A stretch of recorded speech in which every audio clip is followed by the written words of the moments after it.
Hello നമസ്കാരം. Health ടിപ്സിലേക്ക് എല്ലാവർക്കും സ്വാഗതം.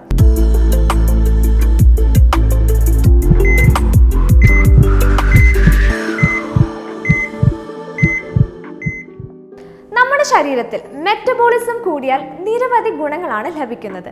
പ്രത്യേകിച്ച് ശരീരഭാരം കുറയ്ക്കുന്നതിനും അതുപോലെ പോഷകങ്ങളെല്ലാം തന്നെ കൃത്യമായി നമ്മുടെ ശരീരത്തിന്റെ നാനാഭാഗത്ത് എത്തുന്നതിന് സഹായിക്കുന്നതെല്ലാം ഈ മെറ്റബോളിസമാണ്. നമ്മൾ ശ്വസിക്കുന്നതും ചലിക്കുന്നതും ദഹനം നടക്കുന്നതും രക്തത്തിന്റെ പ്രവാഹത്തിനും കോശങ്ങളുടെ ആരോഗ്യത്തിനുമെല്ലാം മെറ്റബോളിസം കൂടിയേ തീരും. മെറ്റബോളിസം കൂട്ടുന്നതിന് എന്തെല്ലാം ചെയ്യണമെന്ന് നോക്കാം. മെറ്റബോളിസം കൂട്ടുന്നതിന് വളരെയധികം സഹായിക്കുന്ന ഒന്നാണ് പ്രോട്ടീൻ അടങ്ങിയ ആഹാരം കഴിക്കുന്നത്. നമ്മൾ കഴിക്കുന്ന ആഹാരത്തിന് താൽക്കാലികമായി മെറ്റബോളിസം കൂട്ടാനുള്ള ശേഷിയുണ്ട്. ഇത്തരത്തിൽ ആഹാരം കഴിക്കുന്നതിലൂടെ മെറ്റബോളിസം കൂട്ടുന്നതിനെ തെർമിക് ഇഫക്റ്റ് ഓഫ് ഫുഡ് അഥവാ TEF എന്നാണ് വിശേഷിപ്പിക്കുന്നത്.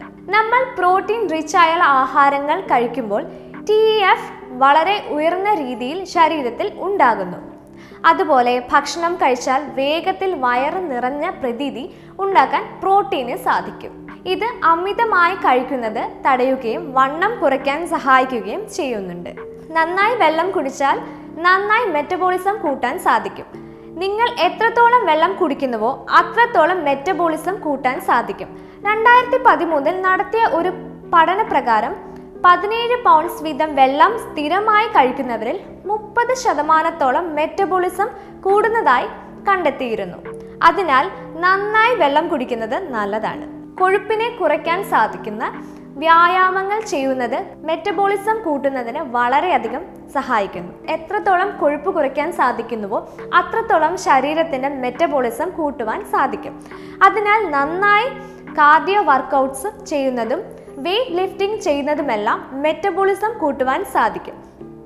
ഗ്രീൻ ടീ കുടിക്കുന്നതും നല്ലതു തന്നെയാണ്. ഇത് ശരീരത്തിൽ നിന്നും കൊഴുപ്പ് കുറയ്ക്കാനും വളരെയധികം സഹായിക്കുന്നു. എന്നും രാവിലെ വെറും വയറ്റിൽ മധുരം ചേർക്കാതെ ഗ്രീൻ ടീ കുടിക്കുന്നത് വളരെ നല്ലതാണ്.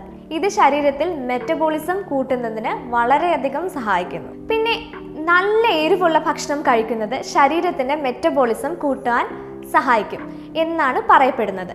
പ്രത്യേകിച്ച് കുരുമുളക്. 2016 നടത്തിയ ഒരു പഠനപ്രകാരം കുരുമുളക് കഴിക്കുന്നവരിൽ മെറ്റബോളിസം കൂടുന്നതായി കണ്ടെത്തുകയുണ്ടായി. അതിനാൽ ആഹാരത്തിൽ പെപ്പർ ചേർക്കാവുന്നതാണ്.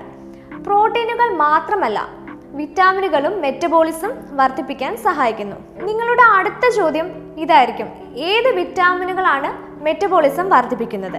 അതിനുള്ള ഉത്തരം വിറ്റാമിൻ ഡിയും വിറ്റാമിൻ ബിയും അടങ്ങിയ ഭക്ഷണങ്ങൾ മെറ്റബോളിസം വർദ്ധിപ്പിക്കാൻ സഹായിക്കുന്നു. അതുകൂടാതെ ശരിയായ വിശ്രമം ശരീരത്തിന്റെ മൊത്തത്തിലുള്ള ആരോഗ്യത്തിന് പ്രധാനമാണ്. നിങ്ങൾക്ക് ഉറക്കം നഷ്ടപ്പെടുമ്പോൾ ശരീരം 2 ഹോർമോണുകൾ പുറപ്പെടുവിക്കുന്നു. ഒന്ന് നിങ്ങൾക്ക് വിശപ്പുണ്ടാക്കുന്നു, മറ്റൊന്ന് ഒരു വ്യക്തിക്ക് വയറ് നിറഞ്ഞ പോലെ അനുഭവപ്പെടാൻ സഹായിക്കുന്നു. ശരിയായ ഉറക്കം ലഭിക്കുമ്പോൾ ഹോർമോണുകൾ സന്തുലിതമാകുന്നു. ഈ ഒരു അറിവ് നിങ്ങൾക്ക് പ്രയോജനപ്പെടുമെന്ന് വിചാരിക്കുന്നു. ഇഷ്ടപ്പെട്ടാൽ ലൈക്ക് ചെയ്യുക, ഷെയർ ചെയ്യുക. Social media desk, Kerala vision.